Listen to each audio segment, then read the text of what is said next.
going? Yuri here. Hope you're having an amazing day. It's been a while since actually, I don't know if it's been a while since I've shot some videos, but we're just trying to figure out a strategy to be more consistent with them. And I want to continue bringing some amazing value and recommendations to you. So today I want to talk a little bit about sleep. I want to give you some really cool ideas about how to have better sleep. And if you followed my videos for any amount of time, you know that I'm a huge believer in the power of sleep because it really dictates so many different variables in your body. For instance, your circadian rhythm, which is your body's internal clock.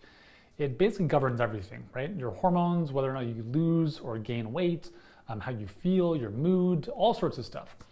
And unfortunately, in today's day and age, we're so scattered with our lives and our schedules that we have a very inconsistent sleep schedule. And one of the best pieces of advice I can give you in terms of improving your sleep is the following, because a lot of people ask me, okay, Yuri, what's the number one thing I can do to get better sleep at night? And it's really simple. The number one, if there was nothing else you could do but just one thing, I would suggest the following, is go to bed and wake up at the same time every single day, as best as you possibly can. I know there's gonna be days where you feel a little bit more tired in the morning or stuff happens at night and you can't go to bed as early as you want to, but the key is consistency, because your body loves consistency, at least from that kind of rhythm perspective. So, and I've written about this in my books. If you've read the All-Day Energy Diet or the All-Day Fat Burning Diet, I've got like each one of those books has a specific chapter devoted to sleep because of, that's how important it is. So for instance, I go to bed at 10, I wake up, or 10 to 10:30, I wake up at 5 every single day. Obviously there's a couple days where, I fall back into bad habits and I don't get out of bed, but for the most part, it's as consistent as that. Now, the reason I bring this up is because a lot of you are looking to lose weight. And if you're looking to lose weight, you have to understand that if your circadian rhythm is off, then there's gonna be a couple of hormonal shifts that are gonna be taking place. First and foremost, cortisol is gonna be off, and cortisol is not a good thing that you wanna have messing around with. Cortisol in and of itself is not a bad hormone, okay? It's when we have too little of it or too much of it that it becomes a problem, just like with most hormones in your body. In the morning, you want high levels of cortisol. At night, you want low levels of cortisol. However, if you do things to offset this balance, for instance, looking at your cell phone or watching TV right before going to bed, that's going to increase your cortisol at night.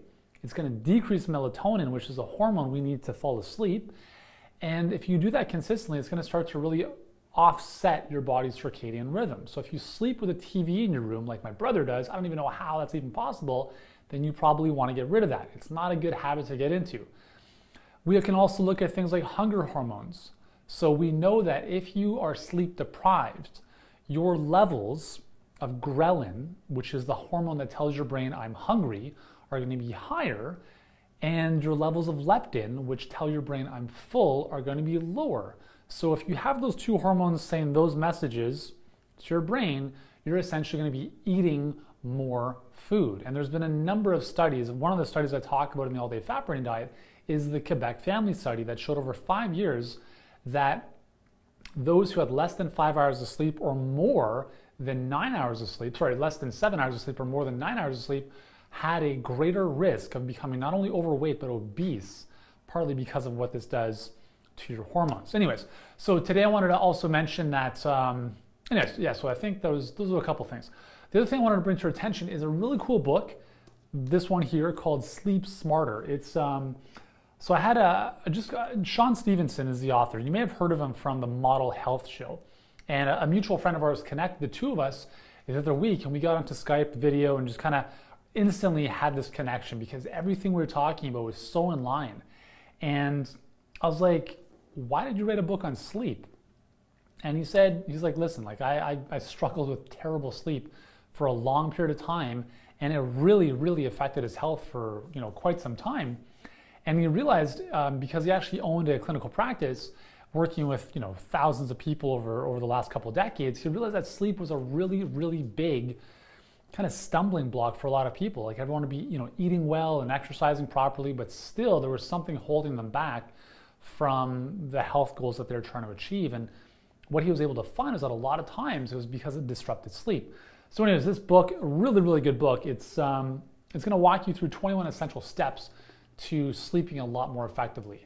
And we spend 1/3 of our lives sleeping. So I believe it's really important to invest a little bit of your time, maybe before you go to bed, to do some reading to learn how to improve your sleep. If you've listened to his podcast, The Model Health Show, it's one of the top rated podcasts on iTunes. Really, really good stuff. Even if you don't get the book, which you still should, listen to the podcast because there's tons of amazing solo sessions just with him, kind of educating you on different levels of health, as well as a number of other really good interviews to cut through a lot of the fluff and bring you some no BS health advice. It's really good. So anyways, I wanted to talk to you a little bit about sleep today because it's very, very important. I hope those tips that I gave you earlier, you can put those into play, right? So staying consistent with your sleep. You don't want to mess around with your circadian rhythm because over time it'll bite you in the butt. And if you want some of the best sleep strategies out there, grab this book. I'll include a link for this below the video. And I hope you guys have an awesome day. I look forward to seeing you guys in an upcoming video. And thanks for joining me.